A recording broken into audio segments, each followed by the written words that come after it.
You're not crazy for feeling their energy. You're not weak for checking their page, replaying old messages, or waking up with their name on your lips. What you're feeling isn't obsession, it's dissociation. And your nervous system is still living inside the version of love where they finally choose you. And that part of you that refuses to come home until you understand why you're still waiting.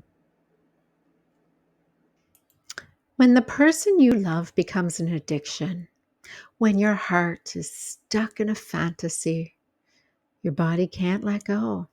Well, that's not romance. That's your brain replaying an old trauma loop, and it's time to bring you back to wholeness. So the intensity tricks you. The psychic pull, the synchronicities, the songs, the dreams, they all feel destined, divine. But what if the universe isn't sending you them? What if it's sending you to look at you? Because the version of you that got lost in the waiting, you know, it's like holding on to a hot potato. It's burning.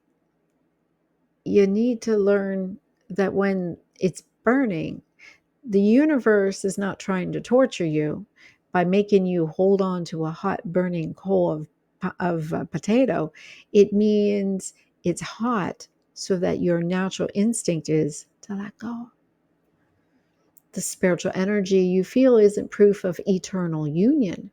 It is your own soul trying to wake you up from the trance to let go.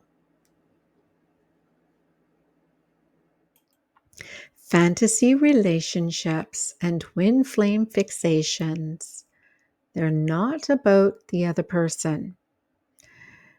They are about dissociation. And when your brain splits reality into what's safe and what's unbearable. So, amygdala flags rejection as danger. And this is the same region that responds to physical pain. And the prefrontal cortex, the logic, it goes offline when the emotional memory takes over. So the limbic system releases dopamine, oxytocin, where you imagine the person. So even thinking of them becomes a hit of some safety. And so the brain forms what is called a trauma bond, a cycle of reward and withdrawal. So that's why you know that they're wrong for you, but you still feel magnetized and pulled in by them. It's not a weakness. It's your brain trying to protect you from an abandonment pain by keeping the fantasy alive. Because if the fantasy is not alive, that gets you vulnerable to you actually experiencing real pain. So your brain isn't really addicted to them. It's actually addicted to the chemicals of comfort from imagining them. And when someone triggers that ancient abandonment wound, your amygdala sounds alarm. Danger! I'm being left again. And the limbic system floods you with craving chemicals.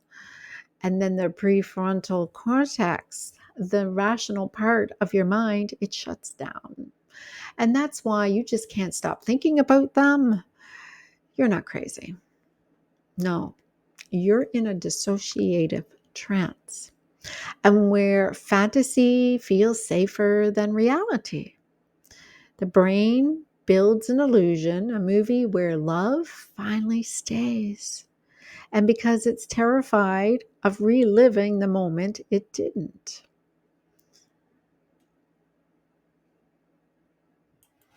So, in DID, which is a disorder in dissociation, identity disorder, it's a trauma related dissociation where the psyche splits into parts to survive the pain. And you may not have multiple personalities, but you do have multiple parts. And so the wounded child, the dreamer, the realist, the protector, they're all fighting for control in love. And so one part of you may say, move on, and another is whispering, but they're my destiny. And that's where this fragmentation has taken place, because even you have your own split that has taken place, and not actually the reality. Love feels like a trance because it is. In hypnosis, we call this a fixation trance. The mind locks into a symbolic of salvation and the other half. And so it's a survival mechanism, not a spiritual prophecy. So the other half is, as long as you're focusing so much on them, you don't have to look at what's going on with you. And you're not meant to merge with them. You're meant to reclaim the piece of yourself that you are projecting instead onto them. So this is your bridge, as opposed to healing itself. Your subconscious mind doesn't know the difference between imagination and reality. It responds to emotion, not logic. And that is why a fantasy relationship can feel so real, because your body is releasing the same chemicals as if love was actually happening. Hypnosis speaks the language of the subconscious, imagination, emotion, repetition. So we can rewrite the story at the level where it was actually created. So hypnosis works because it bypasses that analytical mind. Your subconscious mind doesn't know the difference between imagination and reality. It responds to emotion, not logic. And that's why a fantasy relationship can feel real, because your body releases the same chemicals as if love was actually happening. Hypnosis speaks the language of the subconscious, imaginary, emotion, repetition, so that we can rewrite the story at the level where it was created. And so that same mind that keeps realization of this fantasy alive, it reaches the subconscious layers where your attachment memories are stored. And so when you go into hypnosis, the ego steps away. And so when I put somebody under, it relaxes the body, it quiets the critical mind. And so we're able to go into regression. During regression, people often realize they've been chasing love, but really they were chasing safety. The moment they see the child inside still waiting to be chosen, that is when the tears come. And because they recognize the truth, every person they ever couldn't let go of was standing in for the love that they never actually received. And that reaccesses the original wound of unworthiness and of abandonment. And we start, working through some of the issues through this regression. The first step is creating safety. The body must feel safe to let the mind open. You can't reprogram trauma from a state of fear, only from a state of calm awareness. That's why hypnosis starts by quieting the survival system so healing can happen without any resistance. And so this is where I will install a new emotional truth. And so, I am whole, I am chosen, I am love, trying to take the negative and switch it into a positive. And so this is where we reconnect the parts. Integration isn't just mental, it's physical. The body finally exhales, the shoulders drop, the chest opens. And when all of your parts feel seen and safe, the obsession dissolves because there is nothing left to chase. Your nervous system now recognizes peace as the new normal. The love protector, the child, the lover, the adult self. And this becomes all in one coherent state of self. And so, hypnosis is not to erase your love. And so, just in case you think that's what this is about, it's not. It can't erase your love. It just reclaims your power. And wherever you are projecting yourself outward because it's suppressed, we're able to go and bring it up into your consciousness. And so instead, you'll stop chasing wholeness because you finally start to feel it inside. And that's when the old pattern breaks, not because you forced it, but because you outgrew it. And that's the moment your energy stops orbiting around someone else and starts radiating from within. You become magnetic again, not from longing, not from chasing, but from embodiment. So, in my inner child plan, and there will be a link below for this, we don't just talk about detaching, we heal the parts of us that can't detach. And the child within is you, still waiting to be chosen, still wanting to be validated. And in hypnosis, we will meet you. We will hold you. We will, see that you are finally heard, you are seen, and you were never the one to be left behind. And when that fantasy ends, this is where the freedom begins. Um, so the twin flame journey isn't really about the union. It's about the awakening. It's about, you know, coming from this pain that we're enduring. This dark night of the soul is where you have actually lost yourself. And that embodiment of peace is on the other side of it. It's like the twin flame is used as a carrot to get the donkey to move because you're stuck.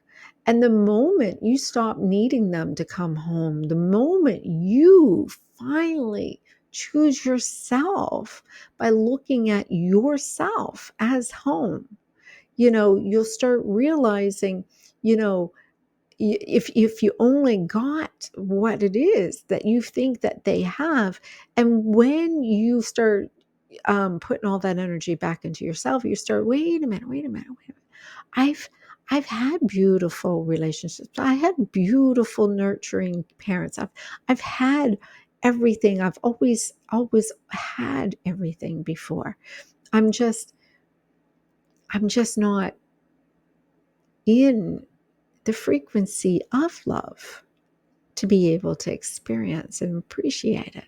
So, that's the thing is it's important for you to understand that we will attract someone that would be an exact mirror of what we're going on through, but because it's suppressed, so because it's blocked from us as a lesson, we're not seeing ourselves in it. And so what we have to do is choose ourselves, choose what home really is. And that's when you'll see that this whole time you are home. And without them, you're still everything. But without you, they are nothing. What most people call a twin flame connection is often a trauma bond played out between two nervous systems stuck in survival mode. The chemistry may feel cosmic, but it's actually cortisol and dopamine.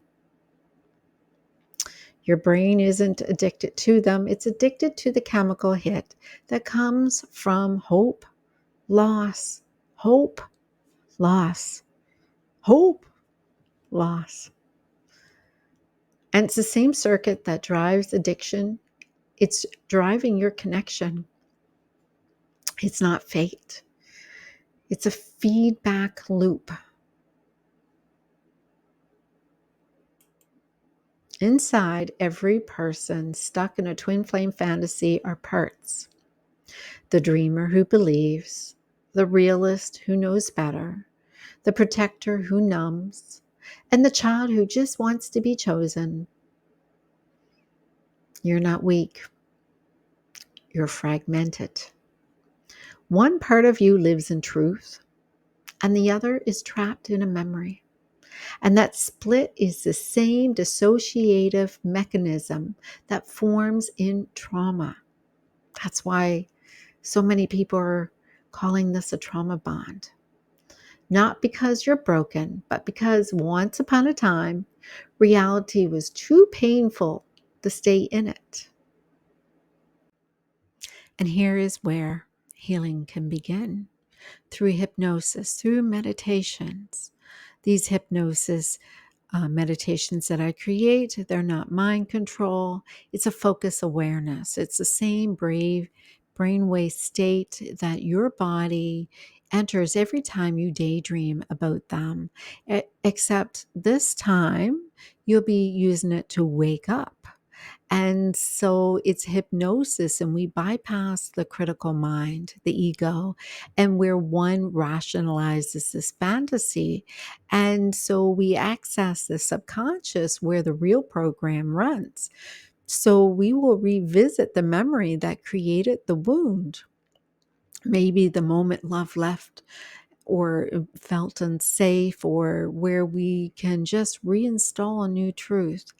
And so, even if that truth is, I'm chosen, I'm complete, we just need to show you that you are safe to love and to be able to receive love. That's not pretending, it's repatterning you. It's a neurological network that is now designed to receive real love and not to be in a survival state. In my healing plan, we will guide you back to the part of you that still lives in a fantasy. We meet you in the scene where you're still waiting for them to return, and we don't force you to let go. We want you to feel seen. We want you to feel heard. Because the moment you hear, you don't have to wait anymore. I'm here now. You know what? Your whole body just exhales. It just relaxes into that loop ending. The child is now integrating, and the fantasy starts dissolving because you finally became the one who stayed for you. So take a breath with me. Put your hand on your heart and say softly, I release the fantasy. I am now ready to return back to myself. This is the real twin flame reunion. This is when the divine masculine and feminine within you merges into inner wholeness. This is the love that no one can leave because it is living inside of you. If this spoke to your heart, go watch my full Healing Child video or download the Healing Child plan that I have on my website, or watch this next video, because there is the free integration guide and it's listed in the link below. You don't have to chase love anymore. You never were unchosen, and you were just remembering who you were. You just didn't know, so your subconscious tried to pull you towards whatever you were focusing your attention on, and it wasn't you.